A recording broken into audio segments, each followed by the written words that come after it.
Nåja, nu är klockan slagen och vi kan hälsa er välkomna till dag 3 av den här Ekotankesmedjan. Jag själv så är Mathias Weckström. Jag är ekoodlare här i södra Finland och fungerar som ordförande idag. Jag är också medlem där i SLCs ekoutskott. Och dagens föreläsare så är Blain Hjertaas från Kanada. Och så har vi Fredrik från Limburg i Stirum från Koskis Gård här i Salo, Ekenäs, eller Salo, södra Finland. Ursäkta. Jag tänkte som så att vi borde kanske låta Mikaela lite berätta om reglerna idag och hur vi ska fungera så att det går smidigt. Och du kanske kan säga några ord om EkoNu-projektet eventuellt om du vill. Så startar vi sen med dagen. Tar du över, Mikaela? Ja, okej. Hej, jag heter alltså Mikaela Ström och jobbar som projektkoordinator för EkoNu i Nyland. EkoNu är ju ett ekoprojekt för hela Svensk-Finland. Och vi jobbar både med producenterna och konsumenterna, så från jord till bord. Och det här är då, kanske det börjar vara 8:e tankesmedjan som vi ordnar för Svensk-Finland. Och vanligen så träffas vi ju, men nu blev det inte så på grund av coronan. Några praktiska saker. Vi spelar in webbinarier, så det är ju viktigt att ni vet om det. Och vi kommer sen att sprida den här videon via EkoNus kanaler, YouTube och hemsida, Facebook till exempel. Så kommer ni att hitta den här inspelningen senare. Och ni kan hålla era webbkameror avstängda och bara ha mikrofonen öppen då när ni vill ställa en fråga eller kommentera någonting. Och under hela presentationen så kan ni då ställa frågor via den här chattfunktionen här i programmet. Det ser ut som en liten sån här pratbubbla där ni kan komma in i den funktionen. Och sen går vi igenom diskussionerna eller frågorna och tar diskussionen efter varje föreläsare. Och under Blains presentation så kan vi säkert stanna upp ett par gånger för den är ganska lång. Och man kan ju också be om ordet genom handuppräckning i det här programmet. Det gör man via den här handfunktionen som finns här i menyn. So Blain, welcome, and I just told everybody that we are recording the seminar. You should know that too. And I also told the audience that they can and should ask a lot of questions, so hopefully they do. Looking forward to interesting evening with you, and yeah, that's all for me. Tillbaks till dig, Mathias. Yeah, I would also like to welcome you to our seminar, and I will try to keep track on the time, so we keep the time schedule. And if you have a few times during your presentation that is possible to ask questions, you can say that now it's time for questions, and we go through the chat and then continue after that. So if you don't have any questions, you are allowed to start your presentation. Very good. Thank you very much. And I'd like to thank the organizers for the opportunity to present to fellow farmers in a different country. It's a great honor for me. So I'm going to attempt to share my screen here. And if that all works, we will go ahead and have a presentation.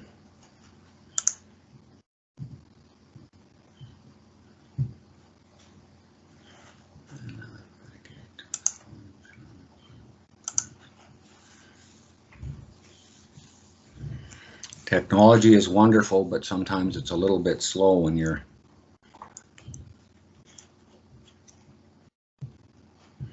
Is that going to work, Mathias, or you want me to try and make it bigger? You can make it bigger, Maybe. if that's possible. Down in your right corner, for example, or... So you take the slideshow mode. There we go. I think I got it. You see that now or not? No, it did become smaller. Okay, Make it so- bigger again, and you can choose the. Oh, okay. Now it disappeared. Okay, You can try again. Yeah. How does that look now? Nothing? It will take a while. Just wait. Okay.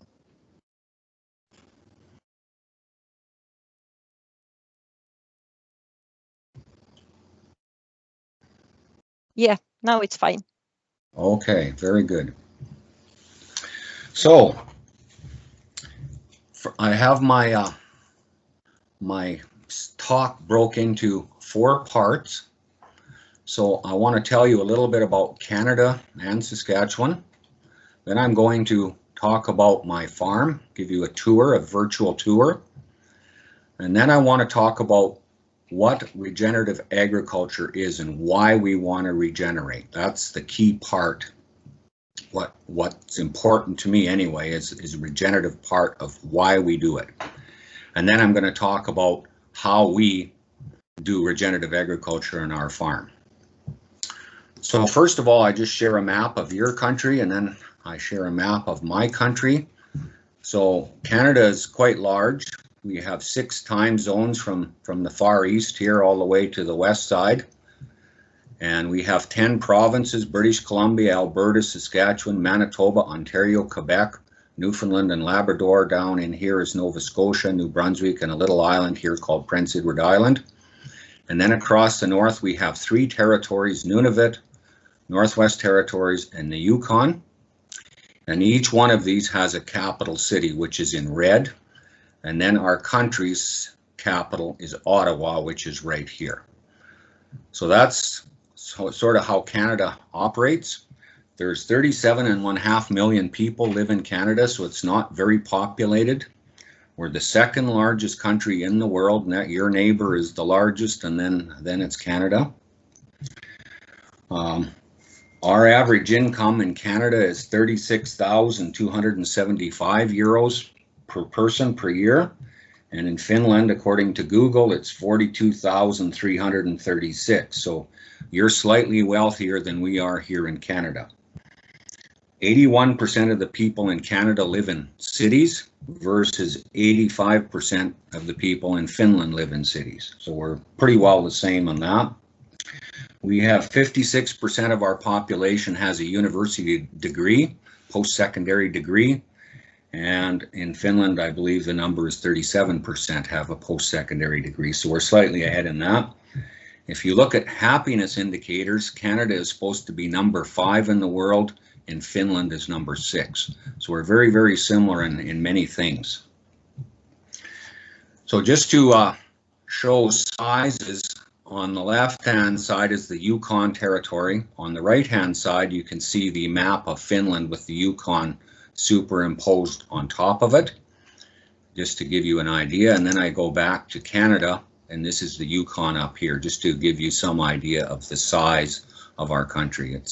It's quite a large place. If you want to go, we always laugh. We have people say, I have a relative in Toronto, do you know them? And I live way out here, you know, it's an impossibility. So we're just so used to the distance.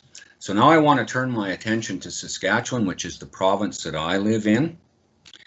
And Saskatchewan comes from the Cree, the indigenous language of Cree, and it means fast flowing water. It's what that word means. It was kind of shortened from the Cree to come to Saskatchewan. We have 2 rivers. Here is the South Saskatchewan River running here, and here we have the North Saskatchewan River running here, and they join together right here, and then they head off to Hudson's Bay. So that's how Saskatchewan got its name. So there's 1.1 million people live in Saskatchewan, and over half of them live in the capital city here of Regina and the city of Saskatoon. We have over half of the agricultural land in Canada resides in this province. It's a very large, flat province. So all of this area here is agriculture. there is something like 25.7 million hectares cultivated in this province. So that's a massive size. Because it is a very big place, it is very expensive to keep services such as power, internet, telephone, all of those things. And so here's a very interesting statistic for you. We have more hydro poles that hold the wires up than we do people. We have 1.1 million people, and we have more than that in power poles providing service to us. The northern part of our province here is total wilderness. There's very, very few people live here. You notice there's no roads. The furthest roads go to here and to here. And so all of the communities that are up here are totally serviced by airplane. It's the only way you can get into this part of the north. There's 100,000 lakes up here, rivers, total wilderness, very, very beautiful country, but very, very few people have ever seen it. 55 is the average age of farmers in Saskatchewan. The average farm size is 713 hectares. And there's about 2.6 million cows in Saskatchewan. So those are just a few statistics that I thought you may find interesting about our province. This is our #1 crop, canola. 4.4 million hectares of canola are grown every year. This here is also another major industry. It's called oil, fossil oil. This is a pump jack, it's called. It's lifting oil out of the ground. So we're producing oil here on the ground, and here we're lifting it out of the ground.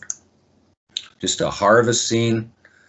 They're probably very similar to what you have in your country. Some of the crops that are common, sunflowers. This is wheat in June. This is what we call an intercrop. This is flax. And these are chickpeas or garbanzo beans is what we would know them as. I'm not sure what the equivalent would be in your country. Flax. And this is the southwest portion of our province tends to be more arid, drier, and more open, more rolling type of country, not particularly well suited for cultivation. So this is where a lot of the cows are found, is in this kind of country here, the cowboy country. So just to give you an idea of the temperature that we have, you've probably heard that Canada is cold, and that's true. These are our January average temperatures. So the average daytime high in January is about -8 degrees. Nighttime low is about -17 or 18. In March, we get -10 as our average nighttime high, with 0 as our average daytime high. In May, we have a high of 15, a low of about 4. July, we get up to 25, a nighttime low of 12. September, starting to cool off again at 17, down to 7 or 8. And then in November, our high is 0 and our nighttime low is -10. We have about 400 to 450 millimeters of precipitation per year, and about 20 to 30% of that comes as snow.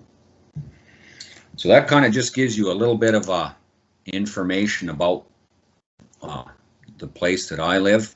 This is just a current moisture map. We are experiencing quite a drought right now. It was very, very dry last year, and this is just showing the moisture received from September of last year to last week.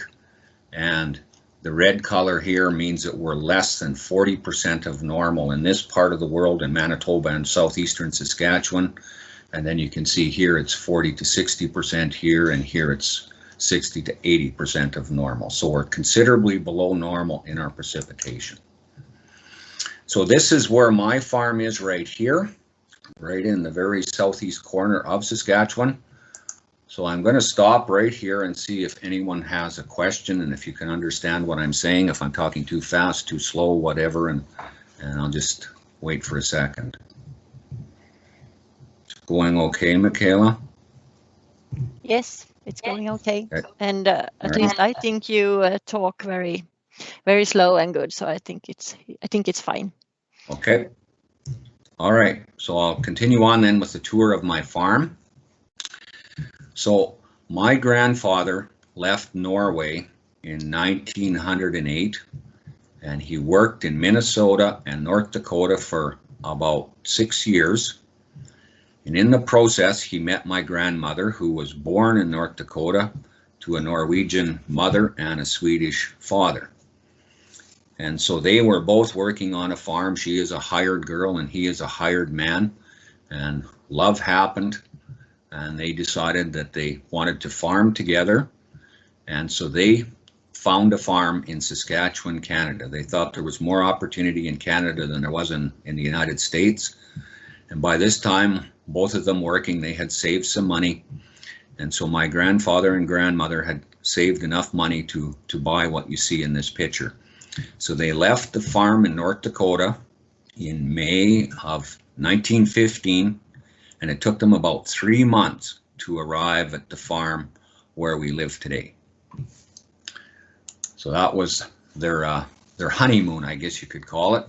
And so 100 years later, the province of Saskatchewan awards a sign like this to people that have been in business for the 100 years. And so today, I guess we're in our 106th year of operation on the same spot. So just a little bit of history about our family. So it's a Norwegian family. So my dad, my grandfather, then my dad and myself, and now my son, and we have grandchildren that live or on the farm also. So this is just an aerial view of the farm to give you an idea of the topography. This was taken in a very abnormal wet year. And so in a normal year, this is what we would call a slough right here where the trees are. And we would have moisture from the snow melt would fill this up, but by about July or August, it would usually go dry. So we call them semi-permanent wetlands. This would be another one. This one here would be another one. All these here would normally never have water in them. So this is very, very abnormal for us to see water like this on the landscape. And this caused great grief for us as farmers that particular year. We wish we had that again now, because it's exactly the opposite. If I took this picture today, you wouldn't see water anywhere. There's no water anywhere on the land.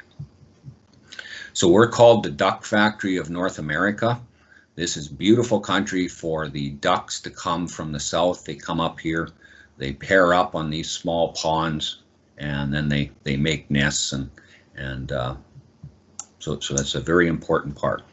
This is the farmhouse where we live in the summer, and in the winter, kind of see the snow that we get. So we can look forward to snow for at least 3 full months every year. December, January, and February, we can virtually guarantee that we will have snow. This is a picture of me right there.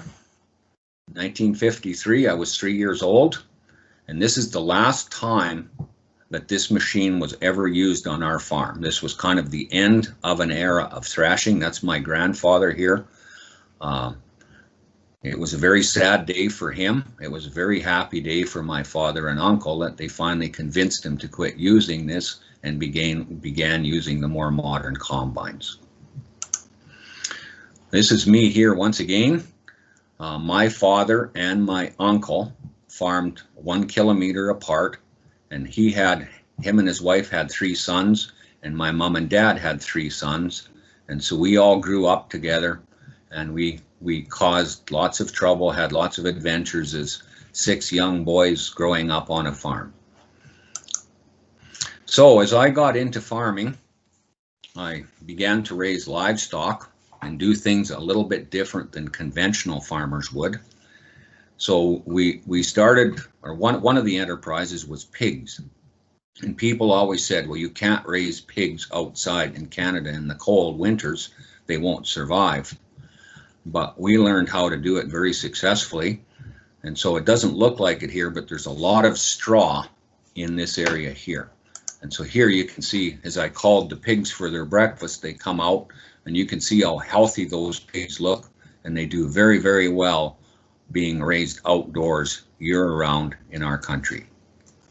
And very, very healthy meat also. So in the winter, we have to feed cows bales because we have too much snow usually, and of course it's so cold that the grass doesn't have enough nutrition to keep the cows in condition. So we put bales out onto the landscape across the worst spots on our land. We never feed them in the same place. We always are moving our winter feeding areas across the land. And so this is just a picture of cows eating in the winter. You can see there's still a bale here. They haven't started. There's a couple bales here. Probably was a bale there, some more bales here. There you can see a bale there. And so we use a wire sometimes to control how many bales the cows can have. Sometimes we just put so many bales into a paddock, and then when they're done that, we move them to another paddock. But it's a very simple way, a very easy way of feeding cows, and at the same time, it really improves the land. So here you can see what happens in the spring when this is across the top of a hill where probably the soil is poorer. So we've put the bales up here on top of the hill, and you can see the kind of residue that is left. So we're adding organic matter to our soil by doing this. We're fortunate that we usually purchase our hay. So what we're doing in effect is we're bringing organic matter from a neighbor's farm to our farm to improve our soils. So this is summer grazing. So we use quite a few animals on a fairly small area, and then we move every single day. So the animals just came from here. That's why you don't see any animals back here. And there's a wire running right along the edge here. An electric wire, just a single electric wire. And so these animals are on this spot for probably one day, and then they will move to here on another strip. So that's how we manage our grazing. Just another picture of cows moving. Just kind of what it looks like in the summer. You can see the grass and the cows. That's what we want to see, a mom and a healthy baby. That's kind of what we're in business to do, is have reproduction. So this is what we call stockpile grazing. So this is early spring, probably a late March or early April picture. So this grass here was grazed probably last June or early July, and it was saved for early spring grazing. The most expensive part on our operation is feeding hay. It costs a lot of money to feed hay bales every day. So the less days we feed hay, the better we like it. So we learned a long time ago that if we plan our grazing in the summer before, we can have grass like this for early spring. So as soon as the snow starts to disappear, we can start grazing on grass like this. And the reason this works so well is if you parted this grass and look down in here, there's actually new growth starting. It might only be 1 centimeter or 2 centimeters of grass down in here, but that's like candy for the cows. So they're very, very excited to go down in here and get this grass.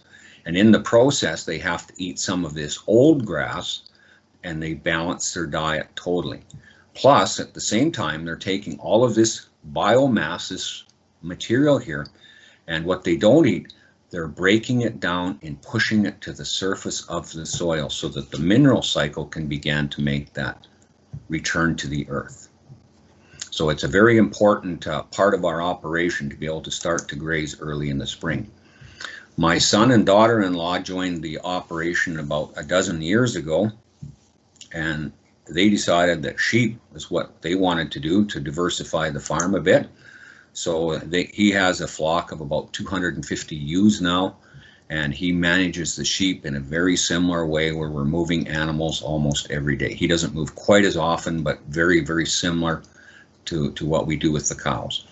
The only difference is with sheep, you need to have a little bit more infrastructure. He has 5 wires here, whereas I can get away with 1 wire with cows. Our cattle and sheep are never in the corrals or in the yard or barns.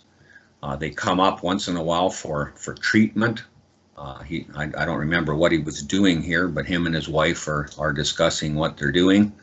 And but they're in here for 2 or 3 hours. Whatever needs to be done is done, and then they go back out onto the land. So we want our animals on the land 12 months of the year, because when animals are on land, they're improving the land. We also raise chickens. So we buy chickens as 1 day old chicks, and then we put them in a brooder and we raise them for 3 weeks until they have feathers. Then we put them into these things here, what we call a chicken tractor. This is a water source. There's 2 20-liter pails here of water. You can see the hose running here. It runs here into an automatic waterer. So once a day we fill these pails. We put new feed on the ground here for the chickens, and then we let the chickens do their thing. And so that's what it looks like after 1 day. The chickens have totally tramped the grass, eaten the grass, pooped on the grass, and it does wonderful things to the land. So this is a very nice way to raise chickens, and it is a very superior quality product. The chickens raised in a system like this are just outstanding eating experience. And this is what happens to the grass after the chicken tractors. You can see the tremendous improvement. No chickens, chickens. So you know, that's way better than any synthetic fertilizer that you can buy in the store. So I'm going to stop again now. Is there any clarification or questions we need at the end of this part? Är det någon som har några frågor så kan ni ställa nu. I have one question here. Have I understand right that your autumn is not as wet as we have? We have many times we have heavy clay, and many parts of Finland has heavy clay, and in the autumn it might be very wet. You have difficulties to have animals out on the field. I understand. Here in where I live, that is usually never an issue. And we also freeze the ground absolutely solid. It's cold enough that our ground will freeze down approximately, 1 meter maybe in depth. So we occasionally will have very wet conditions. They're relatively rare, but we will. And sometimes we will just have a sacrifice paddock where we will, just let them make mud for a day or 2 days or whatever, and then we move them again. Rather than making mud on a big area, we just say, okay, we've got to have a mess, so we make a small mess and just leave them, maybe artificially feed them with hay or something, and then we'll move them ahead. But normally we don't run into the same conditions that you will in Finland, where you have the wet falls and wet winters where you can have problems with mud. So that gives us an advantage in being able to feed cattle outside year round.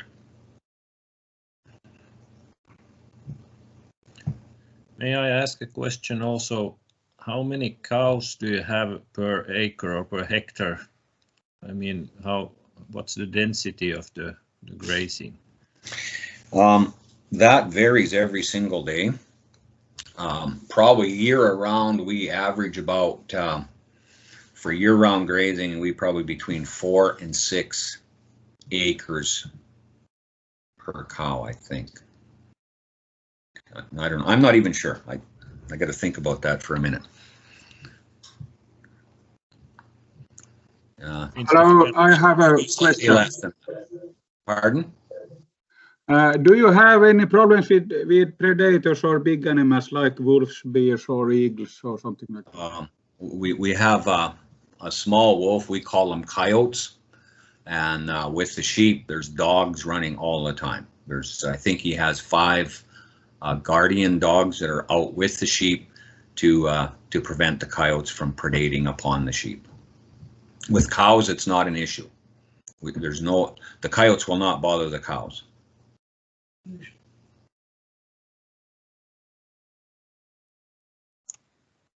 Finns det fler frågor?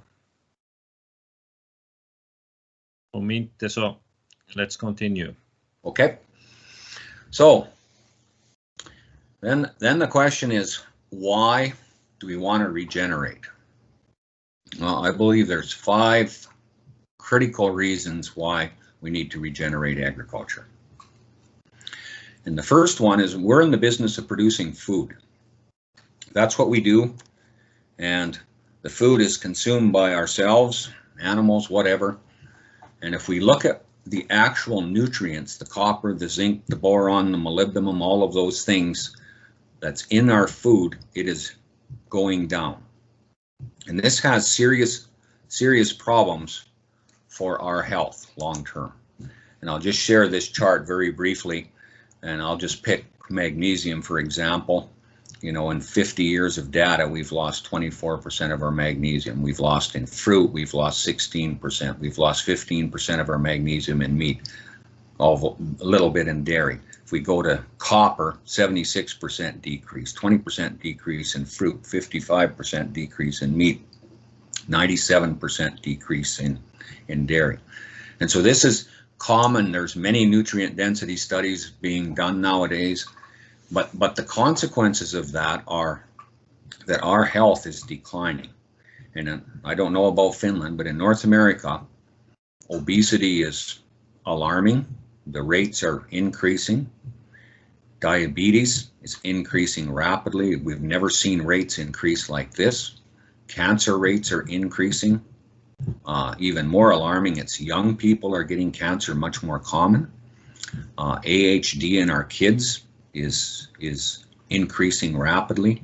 So there's many things are happening with our health. And I don't know if it's all nutrient density or not, but I believe that a large part of it is because when we have food that isn't as dense as it should be, over time we develop inflammation, and that eventually becomes chronic disease. It may take 10 years, it may take 20 years, it may take 50 years for it to develop in our bodies, but eventually something goes wrong. You know, there's other factors too. There's sedentary lifestyle, and you know, probably we don't, you know, exercise enough, all these things. There's more than that. There's chemicals in the air, there's various other factors also, but nutrient density is a critical part of the piece. The second thing is we have an issue with climate on our planet. You know, we've known about this for basically 100 years, but more actively for 60 years.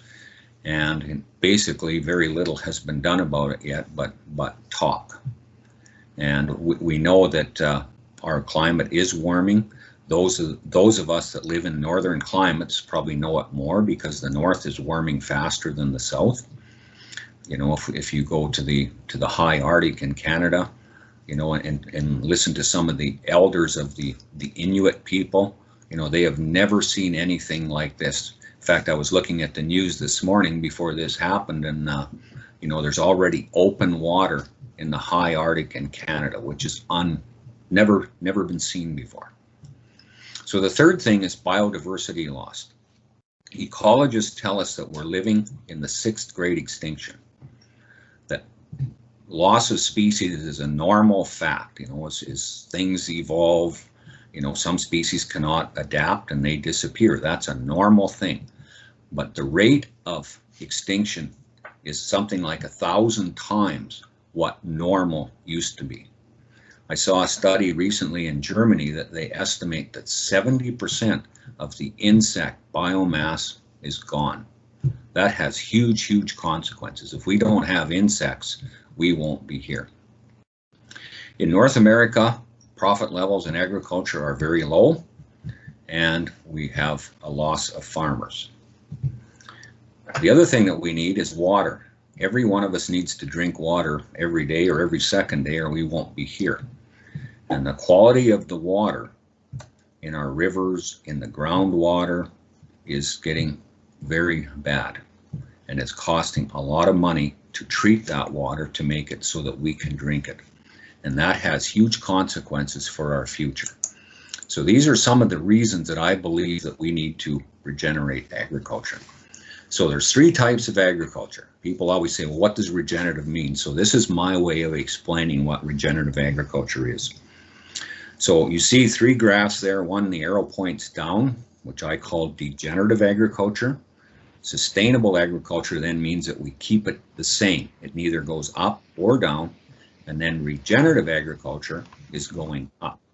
And so what I'm referring to here is organic matter, carbon in the soil. So in North America, most farms today are still degenerating soil. They're still slowly losing organic matter. It may not be very rapid, but it's a slow and insidious process. You know, a sheet of paper is 1 ton of soil lost. And we quite often see that through the winter, that, you know, the road ditch will have soil in it when the snow begins to melt. So it's still happening today. Many farmers now say they're sustainable, where they think they're not losing soil anymore. So that means that they can stay there.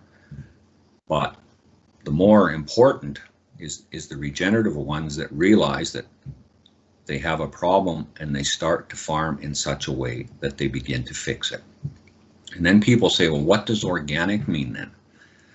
And back when organic movement started in North America, and probably in your country too at the same time, I don't know about the history of organic in Finland, but here, the original creators of organic agriculture were regenerative.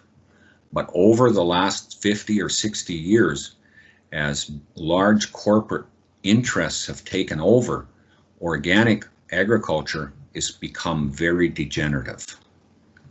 And it's virtually the same as conventional agriculture, except there's a certain list of products you can't use.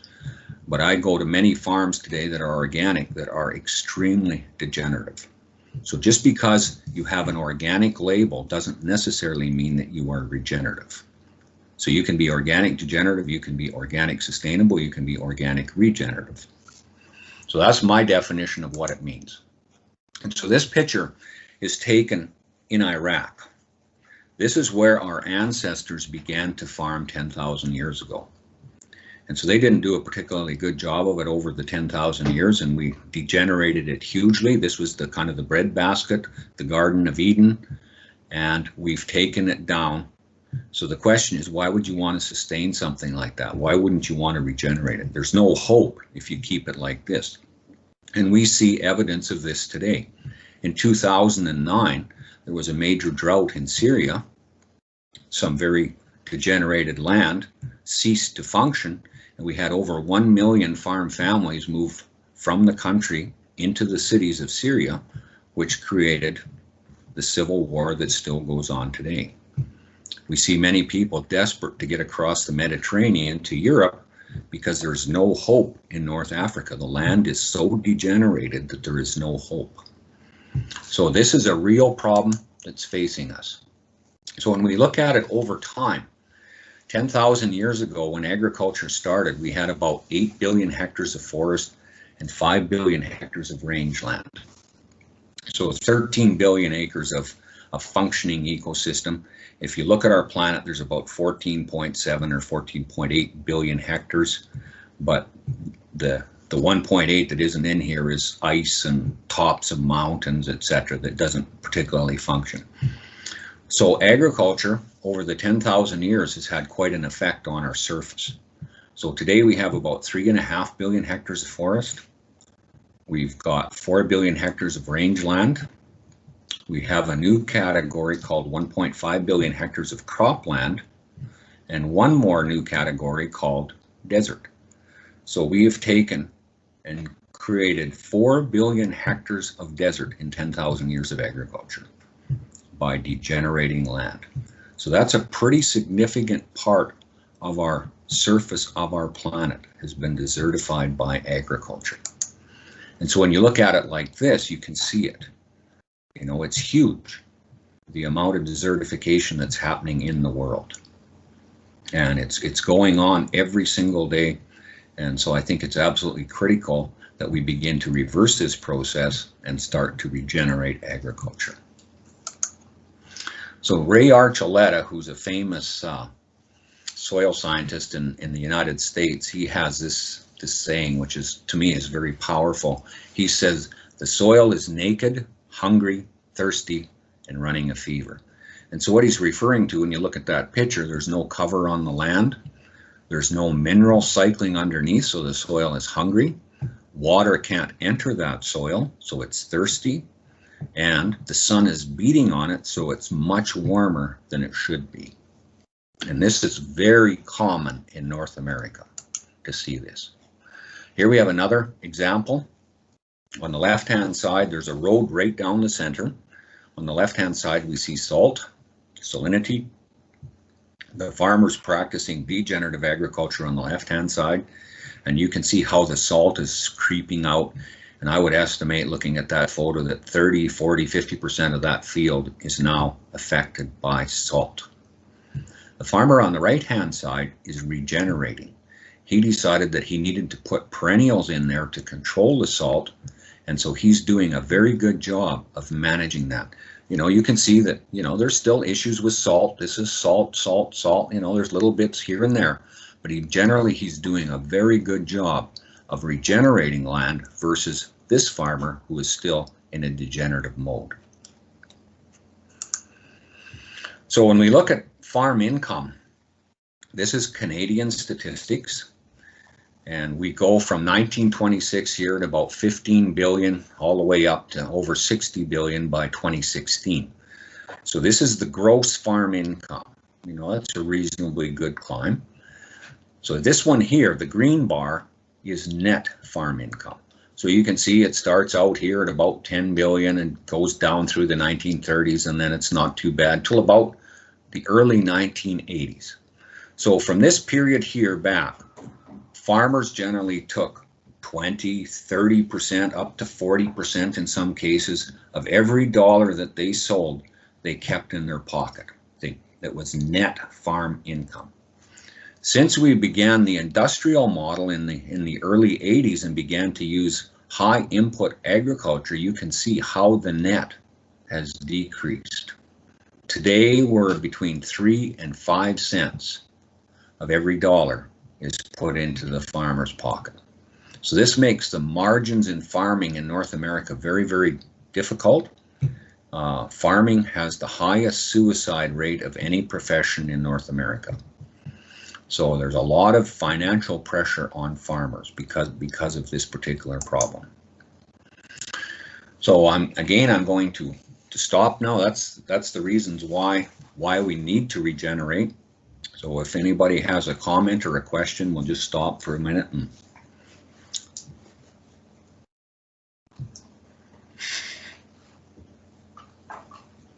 Ja, om det inte finns frågor så fortsätter vi säkert vidare. Yeah, no questions. Okay. Continue. All right. So how do we do it? How do we regenerate? That's the next part, and that's the biggest question of all.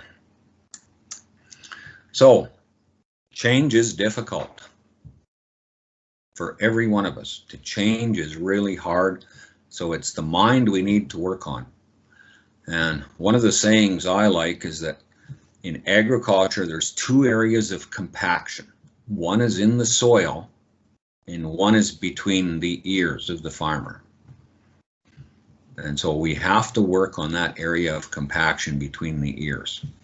And so it's difficult. You know, it's sometimes it takes many field days, many webinars, many articles. You know, as farmers read and learn and talk to their neighbors, it takes a long time for some farmers to decide they want to change. But it does happen. And when it starts to happen, it's basically a renewal of the heart and mind. And one of the sayings I like is a farmer told me once. He said, "I used to wake up every morning and wonder what I was going to go out and kill today on my farm." He says, "Now that I'm regenerative, I wake up and I wonder, what can I grow more of on my farm today?" And that's just a phenomenal change in thinking. And I've had the privilege of working with many farmers and helping them make the transition of regeneration. And it's just so neat to see how when their mind starts to change, then the farm begins to change. Until their mind changes, you know, they might try 1 or 2 practices, but they won't be particularly successful. It has to be their mind has to change, and they begin to understand that they have to, you know, biomimicry is the word I like because it means farming like nature. When we start to farm with nature instead of against nature, everything goes better. And those of you in the organic movement, I think you've known that all along. So this is just another way of thinking about it. when man stands on top and thinks he's the center of the being, it doesn't work very well. We have to have a change of mind and heart to realize that we are part of the ecosystem. We can't control it. We are just part of it, and we need to make that whole function better rather than trying to think that we can dominate it as on the left-hand side. So there's several things here I want to spend a few minutes on that we need to, if we want to be successful and start to regenerate, this is what we have to do. So we have to capture sunshine. We have to get the photosynthesis working. This comes from holistic management, the 4 window panes. Kind of look at your farm through the 4 windows. So we got to capture the energy from the sun.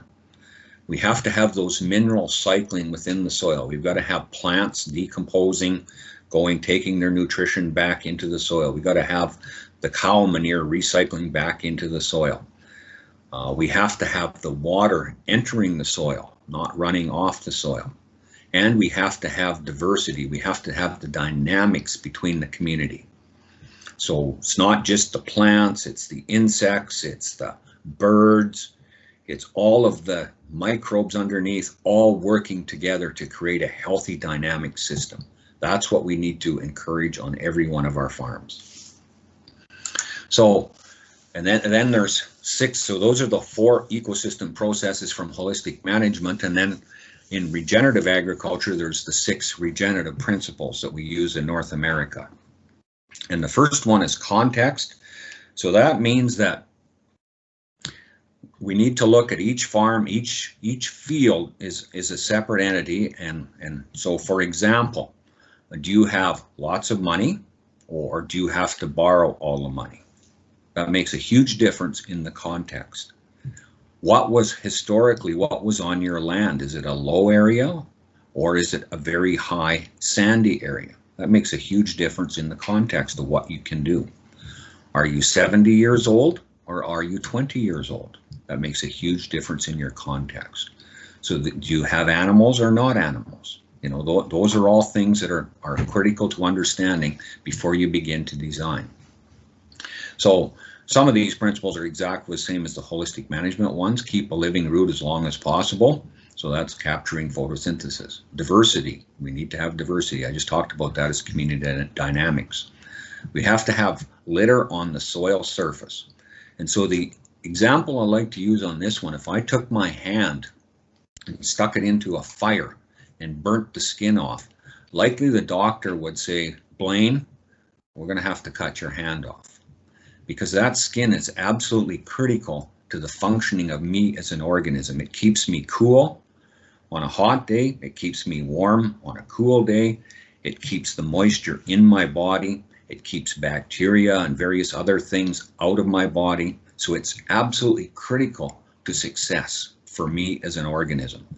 Think of litter or armor or plant material on the soil surface exactly the same. When our soil is bare, lots of bad things happen. So one of the first keys to success is to get that land covered up with litter. Then minimize disturbance. Tillage is generally seen as negative to soil health. Chemical disturbance is negative to soil health as well.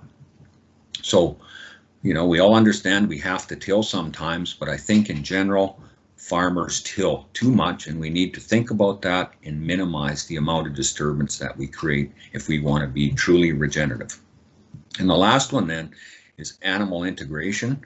There's no soils on the surface of the planet that weren't formed without animals. And so if we want to be successful and truly be regenerative, we should incorporate animals into our farms at some point in time. Now that doesn't necessarily mean every farmer has to own animals, but maybe you can bring the neighbor's animals in, or there's various ways of doing that. So just to look at the photosynthesis for a minute, we have sunlight being captured, the sugars are created, they go down into the rhizosphere, and so this is the rhizosphere, this light blue color here. And so what we didn't realize until 10 years ago or so is that a lot of the sugar that was created up here actually leaks out into the soil, or exudes is the word. It becomes an exudate. And that seems kind of wasteful, except the plant is way smarter than we are. It knows that it needs to have this community of bacteria, fungi, archaea, protozoas, nematodes, all these things that live under the soil. It knows it needs them. And so the plant feeds them, but then the plant says, I need copper, or I need zinc, or I need phosphorus, or whatever it is, I need water. And so these guys then go out and get those materials for the plant and brings it back into the root. And that's how we get nutrient density in our food. So we have to have all of these creatures that live under the soil working together with the plant roots. And when we have more diversity, more different types of plants, what we're learning is that there's very complex signaling going on. It's called quorum sensing. So there's constant communication between all of the plants under here and all of the microbes under here, and they're all working in harmony. They aren't actually competing against each other. They're actually working as a symbiotic community. And these fungi here in their hyphae, they can travel huge areas under the soil and capture water and nutrients, etc., and transport it. You can see the arbuscules right here. They actually hook literally right into the plant root. And so there's, you know, they're getting sugar and they're bringing nutrients back to the plant. So this is how we get the nutrient density. So when we look at the carbon, you know, in a situation like this, carbon is going in, carbon is going out. That's a normal cycle. But what we hope is that more carbon stays here than goes out. Whereas in this case here, in the degenerative side, more carbon is going out than is going in. So that's what we hope to see in regenerative agriculture, more carbon being sequestered. And of course that has obvious consequences for cooling of the planet. Just a picture of the fungi, the mycorrhizal fungi, but they are so much finer than the root hairs. They can just examine all of the soil particles, find various nutrients that the plant roots themselves cannot access. So here we have two identical soils. On the right-hand side, we have a pretty healthy regenerative soil. On the left-hand side, we have a pretty degenerated, not very healthy soil. And so we look here, we have 10% air and 15% water, so 25% of this soil is space. On this side, we have 40 and 30, we have 70% of this soil is space. So that is a huge difference. I told you earlier that the biggest problem in agriculture is compaction. So here we have a very compacted degenerative soil. We have very little growth on top. If we have a rain event, a lot of the water will go this way instead of this way. So the water cycle becomes ineffective. So the water's not going into the soil because there's no space for it. So the key to be successful is we got to get litter on our land like this and get lots of green up here. So we're sending carbon down into the soil. Carbon is like bed springs. It pushes the soil particles apart and gives them space. You can see the space here when you look. You can actually see the pores and the aggregates here. And you can see how the carbon is flowing down into the soil. You can see the dark color where the roots are going deeper and deeper, and as they do that, sending those exudates down there, it's creating, it's sequestering carbon into the soil. So this soil here can be taken this way relatively quickly with regenerative agriculture, and with this one here, we can take it this way relatively quickly with degenerative agriculture. The choice is totally ours. In my part of the world, when white people came and settled, the organic matter in the soil was 12%. When I started to realize this and started to practice regenerative agriculture on my farm, the organic matter was down to about 2%. So over the 100-odd years that we farmed, almost 10% of the organic matter was lost by degenerative farming. Now, after 20-odd years of regenerative farming, I have my organic matter levels back up to over 7%. So it doesn't go real quick, but it goes relatively quickly. So we have learned now with regenerative agriculture that we can go this way relatively quickly. So it's a very powerful, good news story. So I just want to spend a couple minutes here. I see I'm just about out of time, so I want to just talk a little bit about how we graze. So here we have a grazing event. So when we talk about regenerative agriculture, this is critical to understanding. We need to understand what overgrazing is. So here we had the cow chop the grass off. So what we often don't think about is what happens underneath. So the plant is in shock. It lost all of its leaves. So it has to then take this energy that's down stored in here, those exudates I was talking about, all that sugar that's stored in there, it has to move it up to the crown of the plant so it can get new leaves. New leaves don't come from nowhere. They have to come from energy from some source. So the plant, that stored energy down here comes up here so that the plant can begin to regenerate new leaves. At this point, this might be 5 days, it might be 15 days, depending on the time of the year, how much moisture, where you are in the planet. All those different things are hugely variable. So here, the plant probably isn't self-sufficient yet. Here, maybe we're 10 more days later. Now the plant is self-sufficient, and you can see it's beginning to replace its root reserves. Here maybe we're out 50 days, 30 days, 1 year, depending on where we are again on the planet. And now the plant basically has the same amount of root reserves that it did up here. So now this plant is what we call recovered. So now it could be grazed again. If we graze here or here, we're overgrazing. And the effect of that then is if we did it here, there isn't near as much nutrition down here to restart the process. So this plant will recover, it'll start to send new leaves up, but it will be weakened. Then if we graze it again, it will have less root reserves again. It'll be like this. And over time, with overgrazing, you will eventually begin to kill certain species of grass. So just to illustrate, this is on my farm. This picture was taken on the 16th of July, so it was grazed on the 16th of June, and you can see what the grass looks like after 30 days. So this is not yet ready to be grazed. Here we are 60 days now. So this was grazed on the 30th or 16th of May, probably in that time frame. There's a wire right here, an electric wire. And you can see on this side it hasn't been grazed yet this year, just to get an idea of what the difference is between 60 days and not grazed. And in my opinion, this here isn't quite ready yet to be grazed. It's not fully recovered. The key to looking at recovery is you need to look at all of the plants.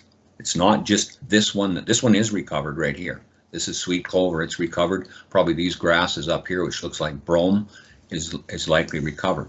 But you need to look down and in. Maybe there's other species that are much slower to recover, so you need to look at them too. You need to look at the whole before you make the decision. So this is how we graze. So this is 1.6 kilometers from here to here. This is permanent wire here. All around this paddock right here is permanent wire. This is a pipeline running along this fence. So there's 3 water points. So when I graze, I put all of the cows here in this paddock right here. All of my cows are in here, whether it's 50, 200, it doesn't matter, or sheep, doesn't matter. So, and then so this is a temporary fence, this is a temporary fence. So tomorrow, I come out, I check the water, yeah, got water, everything's good. I go right here, I roll my fence up to about right there, and I stand right on that spot right there. Every cow within about 2 minutes will go through right here into this paddock because they know they want to go to new grass. So it gives me an opportunity to monitor every cow as it goes past me into this new paddock. Then I continue to roll this fence up. I'm looking at my cows and I'm looking at my grass here. And I say to myself, well, is this too big or was this too small? Did they take it down low enough or did they not eat enough? So I keep rolling it up. Then I walk along and I decide, okay, it was too big or too small. So I set my next fence right here. Now I'm done my day's work. That probably took me 15 minutes, maybe 25 minutes at the most. Now I'm done, I'm finished. I move my cows for the day. Tomorrow I repeat the process. I start right here, I roll the fence up, all the cows go through. I say too big, too small, and I set another fence. And so we just keep moving down the strip. When we get here, we go down to another strip and move back. So that's how we manage and prevent our overgrazing, is by doing that. And so it might be, depending on the time of year, it might be 60 days, it might be 150 days before we come back to this particular paddock again. So We're also cognizant of many other creatures that live in conjunction. This is a 13-line ground squirrel. They live in the grass with the cows, and we encourage them. We think that's important to have a healthy whole. We also these are tree swallows, so we encourage them. They eat all kinds of insects, so we encourage them. I have about 20 or 25 of these boxes across the farm that we clean out every spring. And here we have a moose and a pair of calves that are in our grass also. So this is, to me, is a sign of a healthy ecosystem when we have this complexity of different animals living in conjunction with our cattle.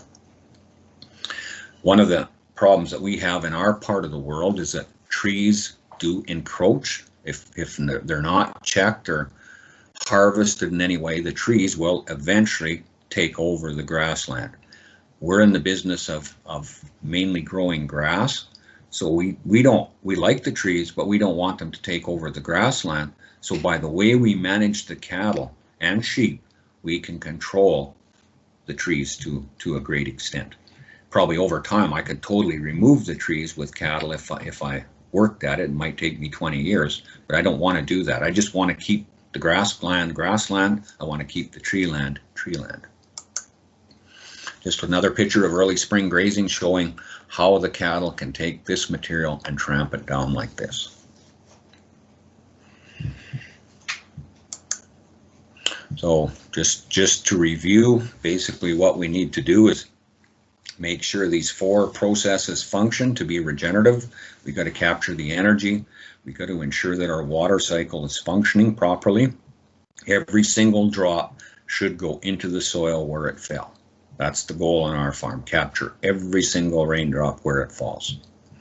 We want to have those minerals cycling. We want to have that old grass being decomposed, cycled back in. We want the cow manure to be cycling back in really quickly. And we want to have lots of diversity. I just showed you a couple pictures of examples of that. So as I conclude, this is our home. And as I said earlier, you know, we've made a bit of a mess of it. We've got climate change, you know, we've got huge biodiversity losses. And if we destroy this, we won't be here. We're living in the 6th grade extinction right now. So I believe that it's incumbent upon every one of us to think about regenerative agriculture, to start to practice it on our farms, but probably even more important yet is to tell the good news story to our people. 85% of the people in your country live in cities. They do not understand ecology or ecosystems. They don't understand that well. So I believe it's our job to educate and tell our good news story about what we do in regenerative agriculture, because I believe it is the only solution for the future of our planet. And if we don't do this well, I don't think these guys' children have much of a future. So thank you very much. Looking forward to questions. Thank you, Blain, very much. And I must say I'm really impressed about this and that you raised your carbon from 2% to 7% in 20 years. That's really amazing. And nu tror jag det är dags för frågor. Om ni har frågor så har vi 10 minuter tid. Mathias Kreutz har en fråga. Du kan börja. Yeah, thanks for some really good explanations of this regenerative agriculture. I have a question concerning the cows. We have a farm where we only grow crops, and I mean, if we forget the economy for a moment and only think about the regeneration of soil, do the cows bring in something? I mean, if you would just leave the grass material to decompose by itself, do you end up with just as good soil, or do the cows bring something? I mean, in principle, that you take away stuff when you take away the cow meat at the end of the process, but do they add something that only the plants by themselves could not do in terms of improving the soil? They will add a tremendous amount of diversity. So think about what's in that room, and it's an incredibly complex mixture of bacteria, fungus, all those things. So that's coming out the back end of the cow, all of that material. Also cows, you know, there's bacteria, etc., on the surface of the grass or the forbs or whatever they're eating. So they're constantly moving that around. Cows are also rubbing against trees, so they have a huge microbial load on their hair, which they shed every step. So, you know, maybe on your farm you have an area that doesn't have this particular bacteria or archaea or fungi. The cows will move it 10 meters or 500 meters or whatever to a spot that it never had it. So it helps to spread the diversity around. Also, maybe not so much in your country, but in my country where it's much drier, plant material decomposes much slower. So if I leave a piece of grass on the surface, it might take a year or 2 years for that grass to totally decompose. Whereas I can do that through the rumen of my cow in 1 day. So I speed up the time for decomposition.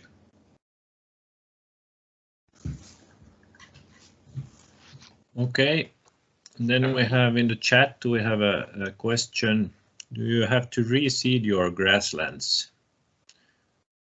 No, grasslands are perennial, and if you manage the overgrazing, that's the key part. As long as you understand that overgrazing, that little chart I had, grasses will go forever.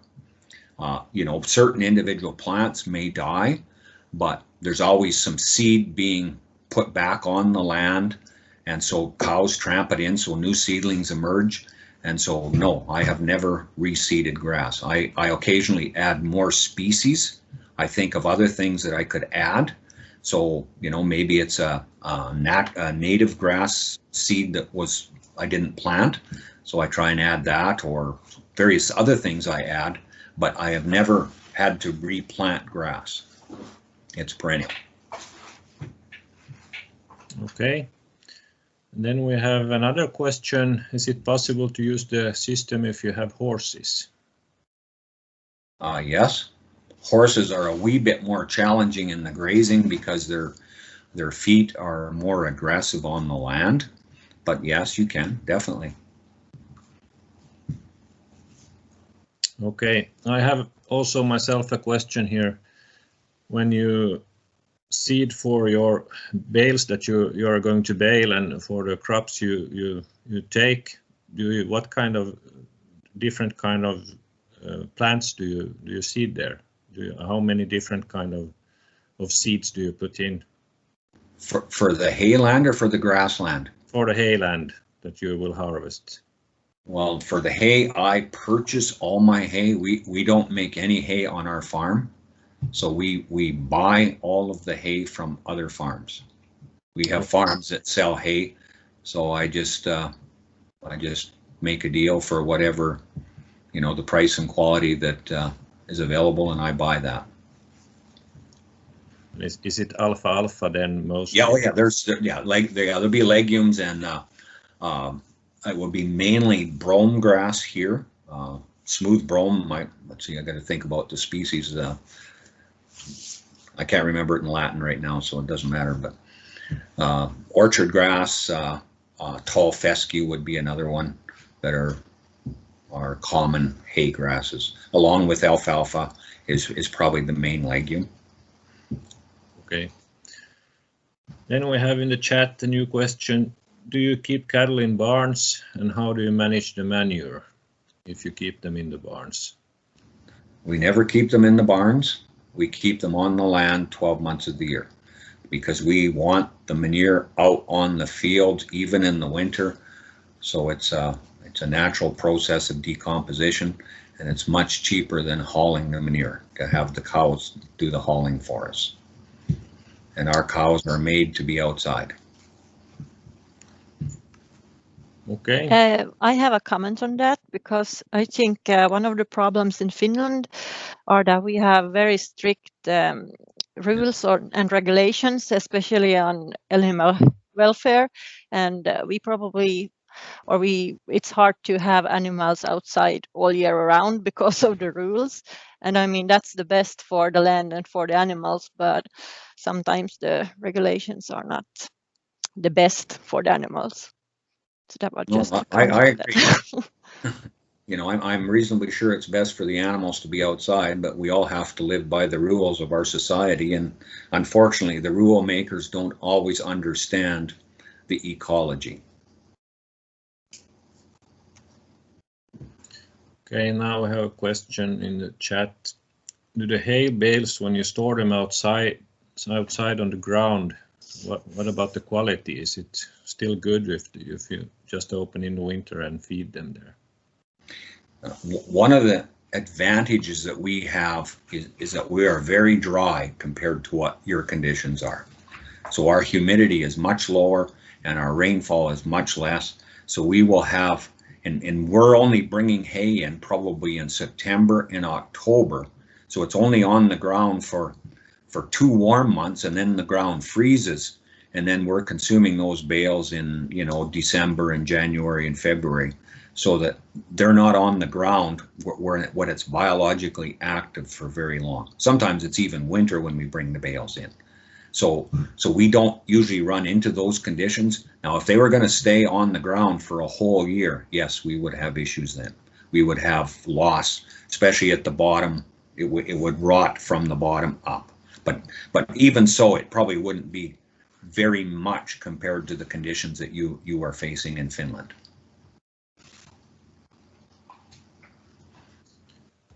Okej, finns det flera frågor här?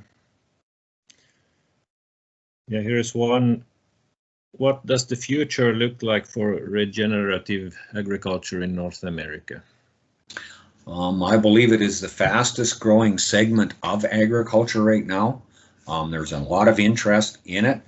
Many farmers are aware of it. I don't know if they totally understand what it is yet, but they are certainly aware of it. I think most farmers know in their hearts that the way they're farming isn't working very well anymore.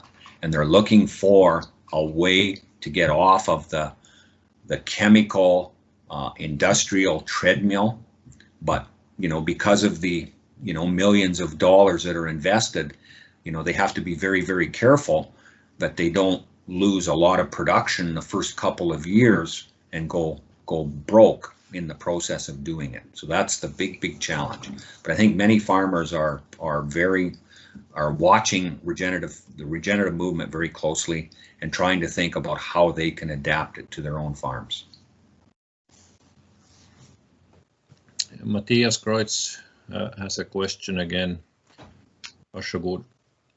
Tack. Yeah, I wanted to, I don't know if that is your area of expertise, but you mentioned the need to decrease tilling of the land. That's something we think a lot about, but we see it as difficult, you know, to combine ecological farming, you know, trying to fight off the weeds and the clay we have in Finland, which is very difficult to till in the spring. But I would be interested to hear, do you do some kind of till-free ecological crop farming, and how do you go about that equation? You should come over and tell us how to do it, because we'd love to know also. But we understand the principles and we're learning how to do it. You know, and every farm that I work with is trying it a little bit different. Zero till is relatively common here. So many farmers are actually doing it with, you know, no tillage, but they also then are using, you know, glyphosate or another herbicide because they aren't necessarily organic to control the weeds. The people that I work with that are organic, they are all still tilling. They're struggling just like you are. They're trying to figure out how, they know it's bad, but how do you do it without doing, you got to do something bad. So you know, they're trying, but I don't think anyone has the answer here. Okay, thanks. Okay, we have a few more questions. And is overgrazing a bigger problem in the fall or late summer than in the spring? Overgrazing can happen anytime throughout the growing season. The key is that when you eat the grass off, basically you should never be on a piece of land more than 5 days, because within 5 days, when the cows eat a piece of grass off, within 5 days that grass will begin to grow, stand up new shoots. And so if those new shoots get nipped off, if you're there for 10 days, those cows come back, and if you observe cows, you will see that they're going back where they ate 10 days ago if it's a continuous grazing system, and it doesn't matter whether that's in April or May or November, they will do that. And so it doesn't matter what time of year it is, overgrazing can happen anytime, and if you want to be regenerative in your grazing, you need to prevent overgrazing. That is key to success. And that's why those of us that are doing it, we have designed systems so that we have many paddocks that we can move cows around so that we keep 60 or 80 or 100 days of time before we have to go back to that paddock again. Okay, thank you. Now the time is up and we have a few questions here on the chat. So I think we have to give the word to Fredrik next. Yeah. And if you see the chat over there, maybe you can answer the questions there that are left. And okay. And if you have time, we're glad if you can listen to Fredrik also when he talks Swedish. But okay, I'll listen. Yeah, you can listen. See, look at the pictures anyway. Yeah. Okay. Thank you very much. Thank you very much, and maybe we come and visit you someday. That would be wonderful. You would be excited to have you come. Anybody that wants to come is more than welcome to come for a visit. Okay, thank you. Fredrik, hör du mig? Jag hör dig och ser dig. Bra. Vi kan ge över ordet åt dig. Så kan du berätta om Koskis och Koskis strategier. Och Blain, you can put down your camera when you're done there so we don't see you. Okej, varsågod. Ja, tack så mycket. Tack för möjligheten, och jag ska se om jag kan få upp min presentation här.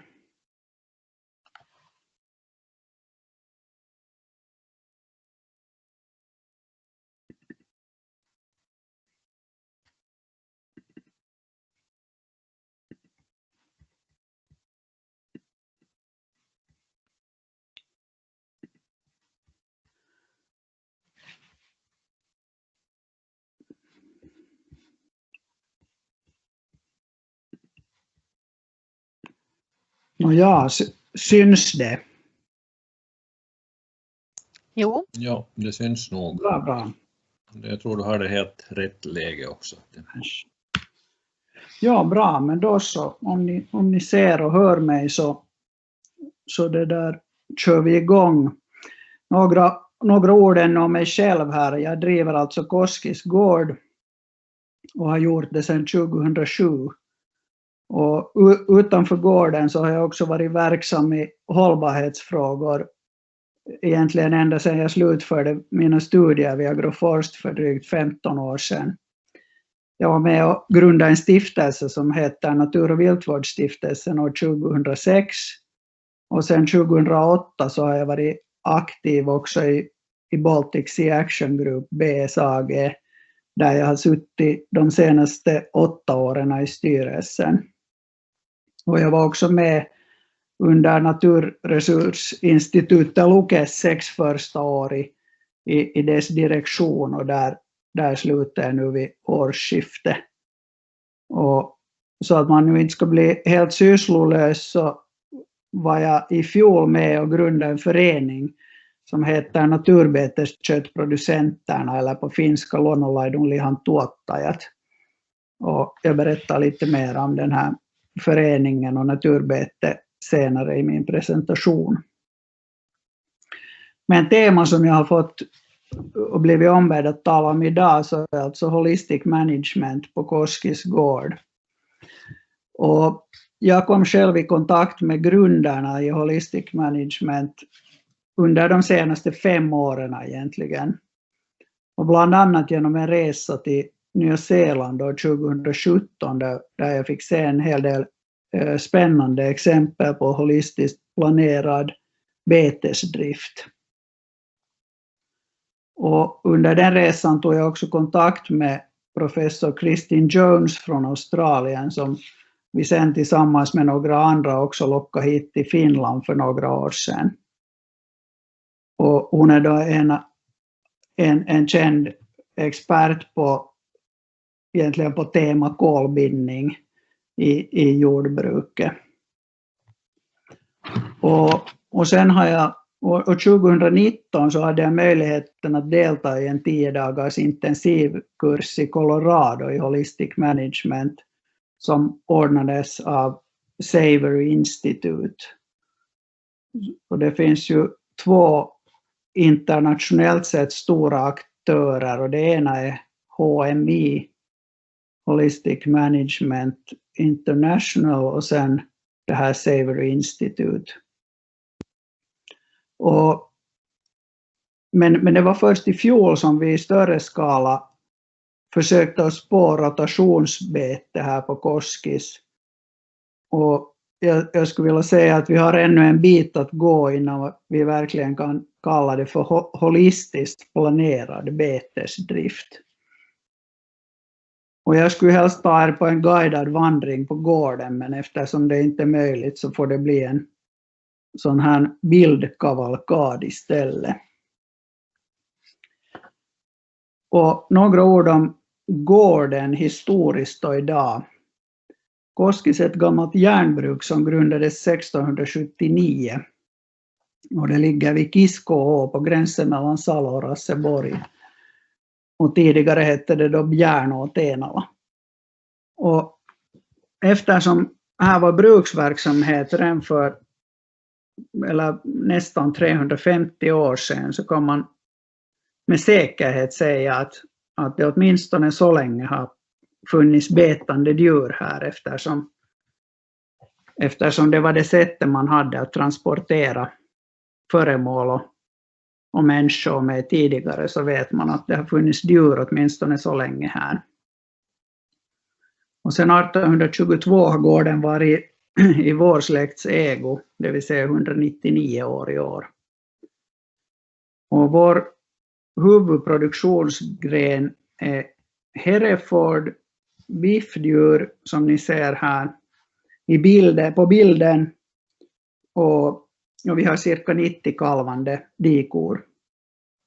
Och 1967 kom de första Hereford-korna hit till gården och det är idag Finlands äldsta Hereford-besättning. Och i Eko har vi varit sedan 2002 och som jag redan nämnde så har jag varit ägare till gården sedan 2007. Och idag driver jag gården tillsammans med min fru Helena som ansvarar för vår köttförsäljning. Och som ni ser här på bilden så har vi också några får som sköter beten framförallt i bycentrum och närmast gårdscentrum. Det är ingen stor besättning, bara några tackor och lamm och en bagge. Och så har vi också en omfattande växtodling och den driver vi i ett andelslag ihop med Dagens moderator Mathias Weckström från Pargas Gård i Tenala.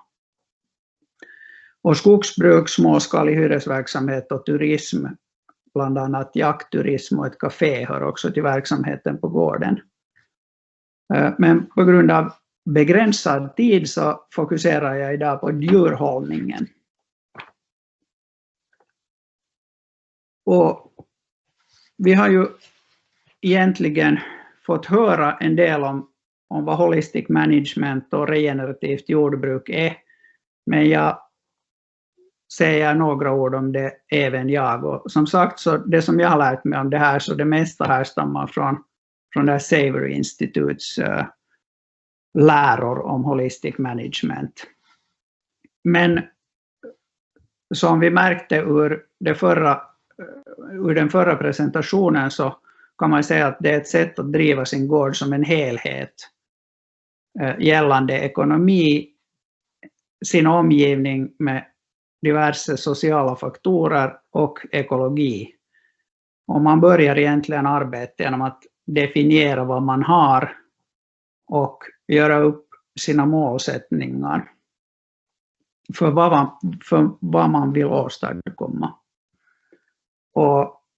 Och precis som vi hörde så ekosystemprocesserna är väldigt centrala i holistic management. Vattencykeln, mineralcykeln, energiflöde då genom fotosyntesen och sen samverkan mellan olika arter. Och man har en del verktyg till sitt förfogande, på engelska ecosystem management tools, där det gäller att använda dem på bästa sätt och det reagerar gräset och naturen, och sen ska man kunna utläsa om man har gjort rätt eller fel, som vi såg i några praktiska exempel. Och ett medvetet val är att låta till exempel ett bete vila, och ett annat medvetet val är att sätta in betesdjur. Och med de här åtgärderna så påverkar man slutresultatet. Och i sådana områden som Finland, där det regnar under hela växtsäsongen, så kan man vara säker på att om man inte sätter några betesåtgärder utan bara kör med vila, så blir det precis som i Kanada skog till slut. Det gäller alltså att planera noggrant sin verksamhet, både när det gäller ekonomi, ekologi, och sen samlar man in data och försöker av den datan utläsa vad man har fått till stånd, och sen är det att planera om och göra bättre nästa gång, eller om man är nöjd så göra om det vad man har gjort. Men på engelska talar man om till exempel 3 olika planeringsprocedurer som kallas för holistic financial planning, holistic land planning och holistic planned grazing, där ni förstår ungefär vad det handlar om. Det första ekonomi, det andra land planning, så handlar om att hur man gör upp sin mark, var man placerar ut, erbjuder vatten åt djuren, hur man drar sina stängsel och så vidare. Och sen den här holistic planned grazing, då hur man utför själva betande. Och vackra landskap är nog åtminstone ett typiskt värde, typiskt socialt värde, både för oss själva som bor på gården och sen för omgivningen. Och det uppstår helt enkelt av den drift som vi sysslar med på Koskis gård och på många andra gårdar också. Och det här vackra landskapet är något som människan uppfattar med sina ögon. Men det har absolut kopplingar också till andra värden, ekonomiska värden. När någon kör förbi och ser att det ser vackert ut, så skapar det acceptans för driften som vi sysslar med. Och i bästa fall så tänker någon att därifrån vill jag köpa mitt kött. Och djurens välmående är också något som vi försöker fokusera mycket på. Och det har också kopplingar naturligtvis till sociala värden och det är hur folk uppfattar vår verksamhet. Men definitivt också ekonomiska värden. Att friska och välmående djur som har tagits väl hand om så producerar mer och bättre kvalitet än djur som har lidit av stress. Och sen biologisk mångfald är ju ett bästa exempel på en link till ekologin inom holistic management. Och det har också tydliga knutpunkter till sociala och ekonomiska faktorer. Ett ekosystem som har hög biodiversitet är mer resilient, det vill säga tåligt mot olika former av störningar. Och här ser man biodiversitet både på landskapsnivå, att det finns någonting annat än till exempel ett spannmålsfält, att mellan de åkrarna som odlas intensivt så finns det naturbetesmarker som betas av gårdens djur. Och även på betesnivå så får gruppen djur som håller det här betet öppet en hel del till stånd, och jag som manager eller ägare till gården kan genom en bra eller dålig management av de här djuren få olika saker till stånd. Om bete inte är tillräckligt intensivt så blir det här till slut skog. Och om jag har ett lämpligt betestryck så kan jag optimera till exempel kolbindande och biologisk mångfald och så vidare. Och om jag lyckas bemästra den här ekologin på bästa sätt och också sköta förhållandet till min omgivning, det vill säga sociala faktorer,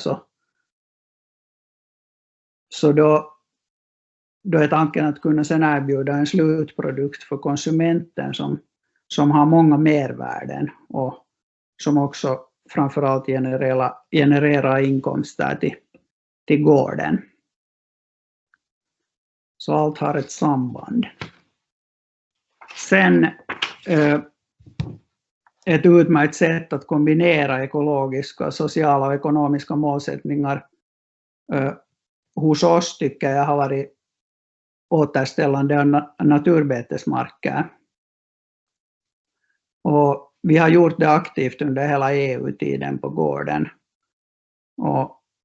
Och de här åtgärderna stöds ju genom jordbrukets miljöprogram och nu för tillfället också genom till exempel Helmi-programmet, där målet är att återställa till och med 15 000 hektar naturbetesmarker bara på några få år i Finland. Och naturbetesmarker gynnar ju många utrotningshotade arter och om de manageras på rätt sätt så minskar de också köttproduktionens klimatavtryck. Och det här ger både goodwill på gårdsnivå och för hela branschen. Och en bild berättar ju alltid mer än 1000 ord. Men naturbete ser inte bara bra ut utan det är det också på många sätt. Och jag tror att naturbeteskött definitivt är framtidens kött. Och därför så, som jag tidigare nämnde, så var jag med och grundade i höstas en förening som heter Naturbetesköttproducenterna RF. Luonnonlaidun lihantuottajat ry. Och dit är alla producenter välkomna och också alla andra vänner av naturbeten välkomna som understödande medlemmar. Men det här är egentligen, som vi hörde i tidigare anförande, det som holistic management,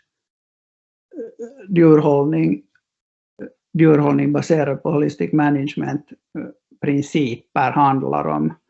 Det vill säga att man försöker efterlikna naturen och ha många djur på en liten yta för en kort tid.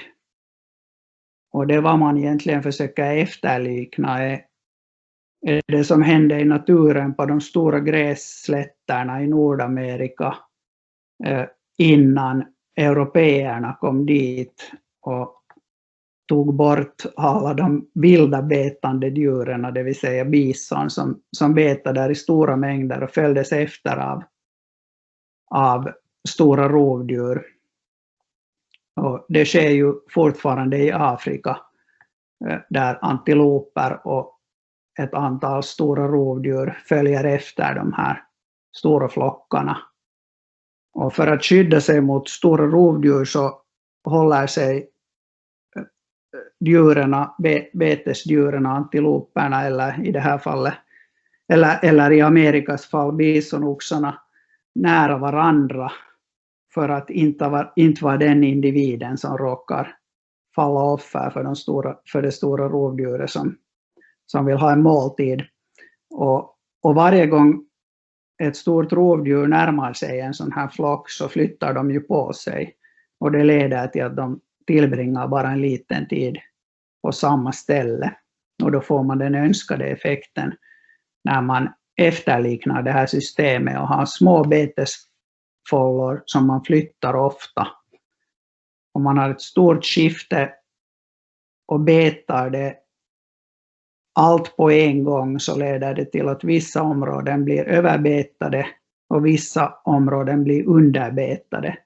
Men om man kan kontrollera det här betet så kan man nå exakt rätt nivå eller i alla fall nära det och maximera kolbindning och maximera biodiversitet och så vidare.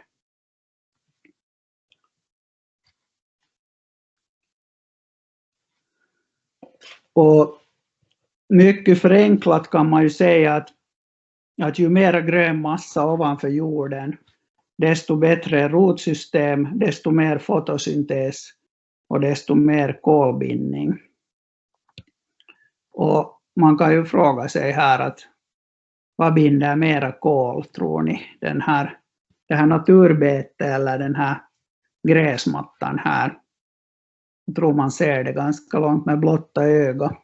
Och om man vill vara lite provokativ så kan man ju ställa sig frågan att vem binder mera kol i marken? En golfspelare eller en välmanagerad kossa?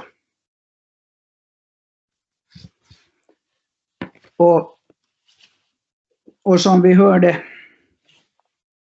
här tidigare så är det mycket viktigt att kunna läsa vegetationen och avgöra att i vilket skede är det rätt tid att flytta på djuren.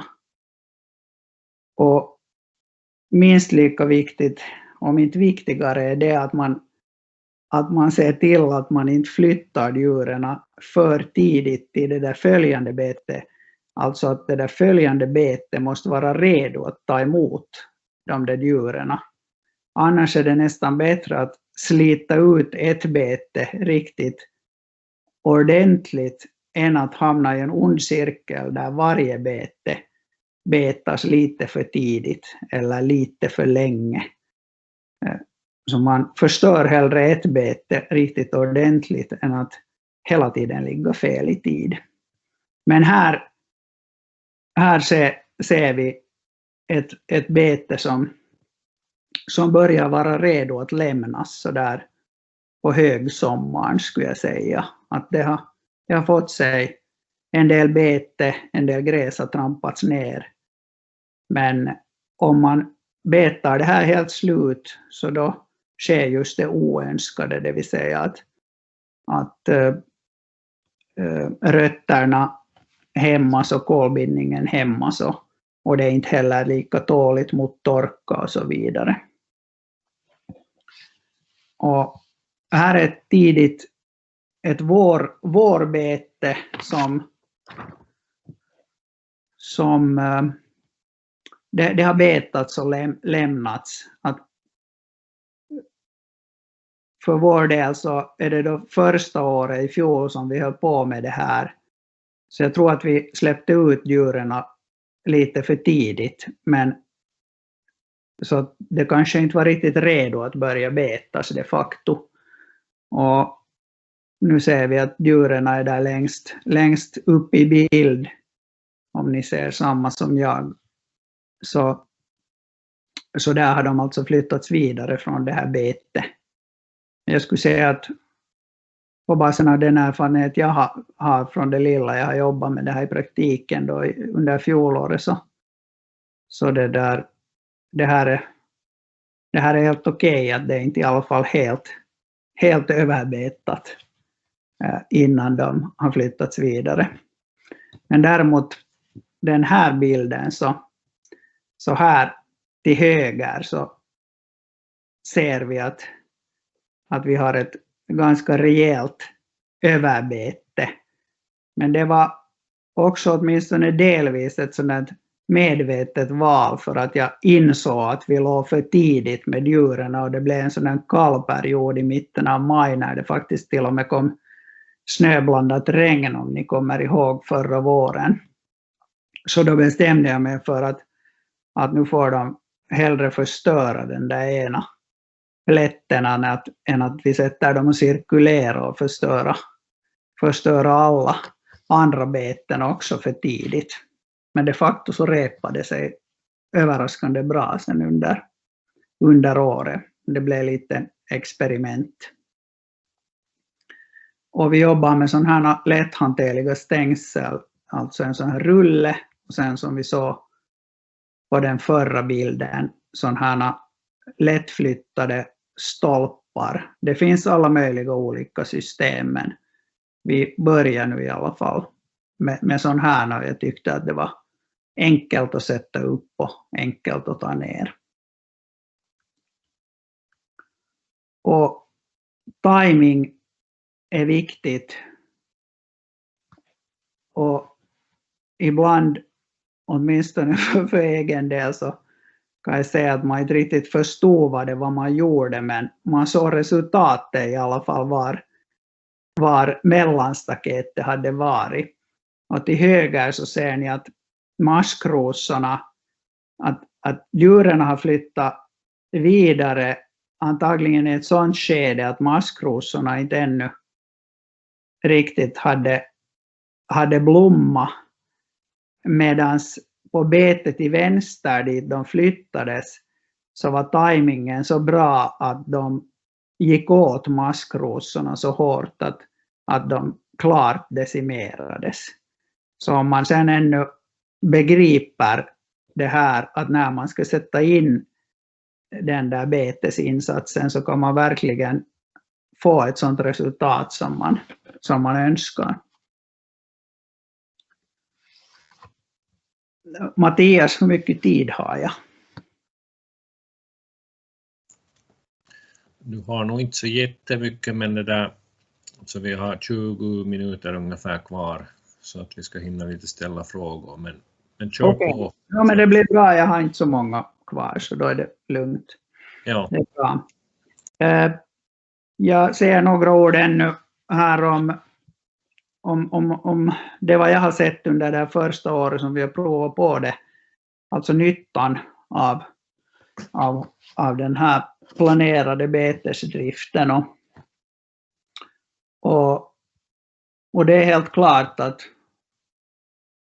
det har ju visats i andra delar av världen att om man utför det på rätt sätt så ger det både ekonomisk, social och ekologisk nytta. Och jag tyckte mig se också förändringar i vilda djurs beteende redan under den första sommaren. Att här är en grupp med vitsvanshjortar som utnyttjar ett sådant bete som har varit i vila ungefär en månad. Och det är liksom en ny företeelse på det sättet att det blir längre viloperioder. Och jag tyckte mig se att vilda djur kom till de här ställena var djuren hade betat. Och sen när det kommer upp färskt gräs där och artrikt gräs så följer de efter med några veckors varsel. Och det att man inte betar ner ett sådant här bete helt och hållet så ger också mycket bättre skydd för inte bara stora däggdjur men kanske framförallt fågelungar och mindre mindre djur. Och jag insåg plötsligt att alla mina beten har förvandlats till viltåkrar med några veckors fördröjning efter att kossorna har flyttat vidare. Och här är ett rådjur som besöker ett naturbete, och här var orsaken det att den här mjölkörten just höll på att blomma, så den gick åt av dem och även där på naturbetena. Den där första bilden var från en åkerbete, och det här är ett naturbete, så även på naturbetena så ser man den här effekten av en lång vila. Och sociala aspekter så är viktiga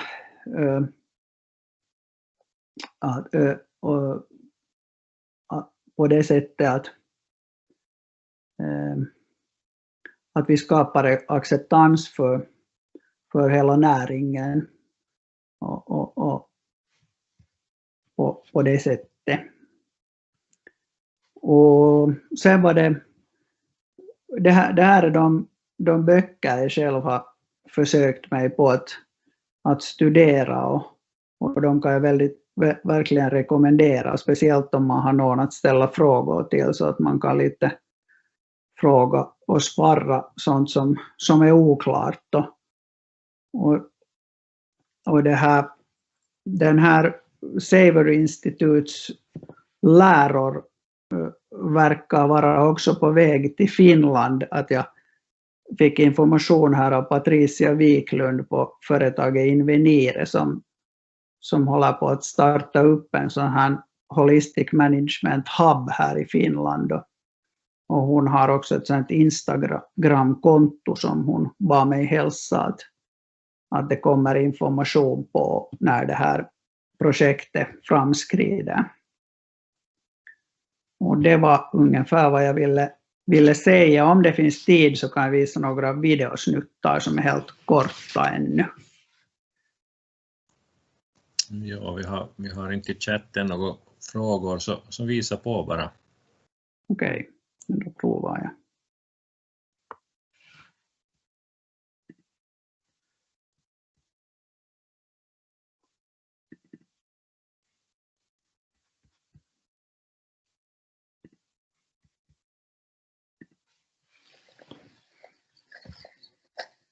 Här är bara en sån här liten videosnutt som man kan ge akt på vad som händer där i. Dels jobbar kossorna, och sen finns det lite biodiversitet som flyger upp här så småningom.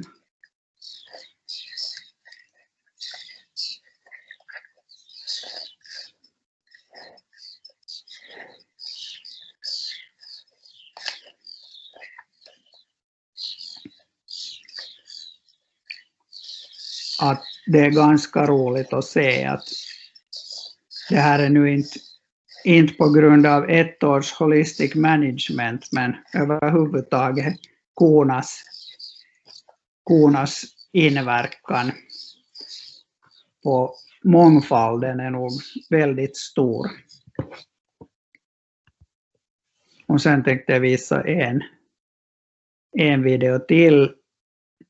Och det videorna knyckar lite, åtminstone åt mig.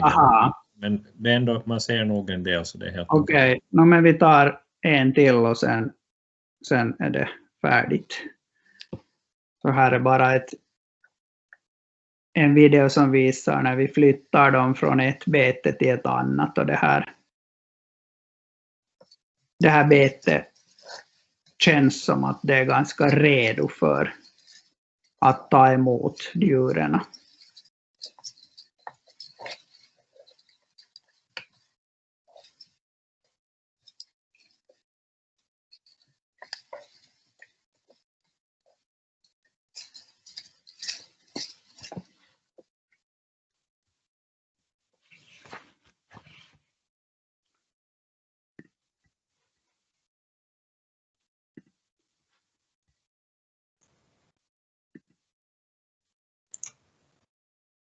Bra. Bra, det var det.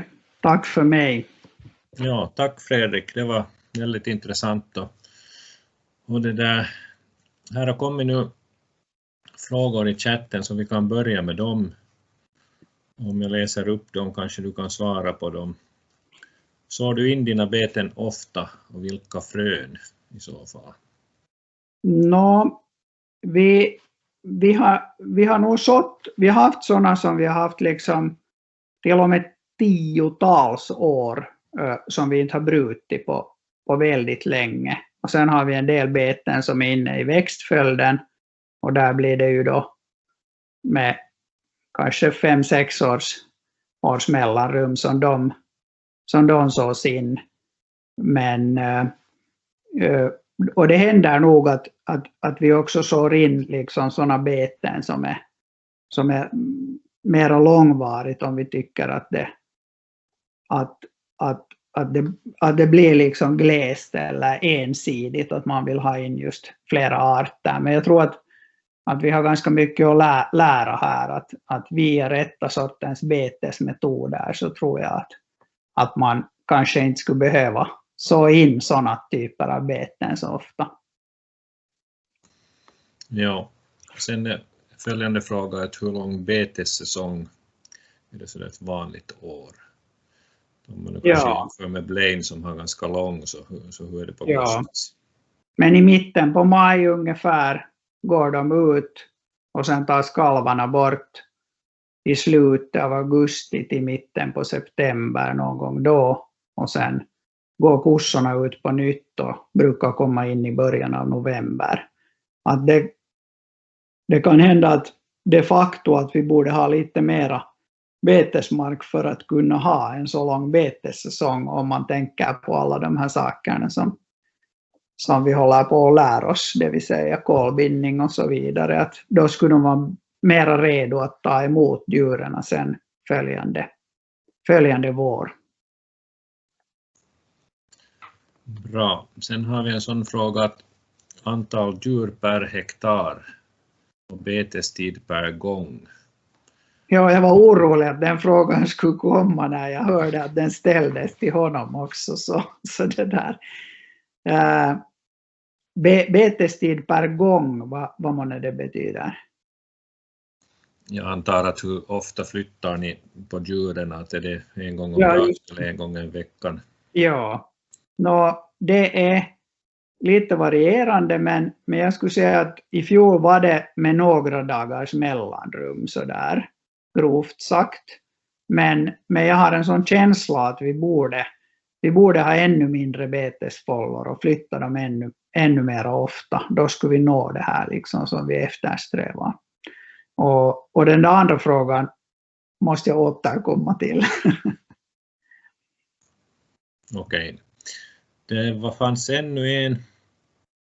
Kör ni alls med betesputs och slår ni av betena emellan? Och gjorde ni alltid det själv på mjölkkorna? De har själv gjort det på mjölkkornas beten. Vi har hållit på med det. Men jag har liksom lite... I fjol gjorde vi inte faktiskt. För jag tänkte liksom att är det månne så att det är också någon sån här människans öga som vill att det ska putsas mer än den nytta det gör om man tänker på att det också bränner en del fossila bränslen. Så jag gick helt enkelt in för att inte göra det och försöka att tänka så att det ska gå att man agerar med de där betande djuren egentligen. Och inte vet jag om jag har lyckats med det men jag försöker lära mig. Bra. Sen har Peter Österberg en fråga. Han har räckt upp handen. Varsågod. Ja, hej. Jag lyssnar ju med intresse både på Blain och Fredrik. Jag tyckte väl att ni i många delar talar om samma sak. Men ni pratar mycket om kolbindning. Och då blir jag lite nyfiken på om Fredrik då, det blir svenskar här, är bekant med den biogeniska kolcykeln. Du får gärna förklara. Du är inte det? Du känner inte till den alltså? Biogeniska, sa du så? Biogeniska kolcykeln. Därför att det här handlar ju om djur. Ja, exakt. Jag forskar på Helsingfors universitet om jordbrukets framtid. Och jag har kontakt med forskare i USA som pratar om den biogeniska kolcykeln. Där metanet från alltså livestock, alltså kossor och sådär, transformeras genom hydroxyloxidation till koldioxid inom 12 år. Och därmed elimineras då. Men också att den fotosyntesen som ni har gått i, som jag tror Blain pratar väldigt mycket om, och som alla jordbrukare förstås känner till massor om, så att säga konsumerar samma mängd ungefär. Och det blir ju då att då blir jordbruket som en klimatfaktor reduceras kraftigt i den meningen. Har du någon kommentar till det? Jag måste nog erkänna att jag inte är helt säker på om jag förstod din fråga, men är du alltså kritisk eller positiv till det? Nej, min fråga var om du kände till den biogeniska kolcykeln, och då sa du att du inte gjorde. Men den visar att utsläpp och sänkor från själva jordbruket balanserar varandra. Ja. Och med det resonemanget då kan man säga, jag vill inte säga att det är hugget i sten, men med det resonemanget då så att säga då försvinner ju jordbruket som en besvärande faktor för klimatet. Ja. Vad tycker du om det? Jag vill inte, alltså vi behöver inte bestämma att det är på ett eller annat sätt, men jag menar, har du en reflektion kring det, till det resonemanget? Men jag tror att det handlar mycket om hurdant jordbruk vi bedriver, alltså om det är regenerativt eller degenerativt som Blain förklara. Ja, men det håller jag med om. Att där är väl liksom nyckeln till det hela, att varifrån tar vi våra resurser och hur bedriver vi själva jordbruket. Ja, men enligt det här tankesättet då, som finns till exempel på University of California, Davis. Ja. Där säger man ju just att själva, alltså livestock, alltså husdjuren, de utgör inte den hemska klimatpåverkan som många belackare vill hävda. Det är ganska vanligt att säga i debatten att köttproduktion är fruktansvärt dålig för klimatet. Men med den här hydroxyloxidationen då i den biogeniska kolcykeln, då förändras ju perspektivet en smula. Ja, men det pågår ju en mycket aktiv debatt där vissa experter påstår detta och vissa experter påstår något annat.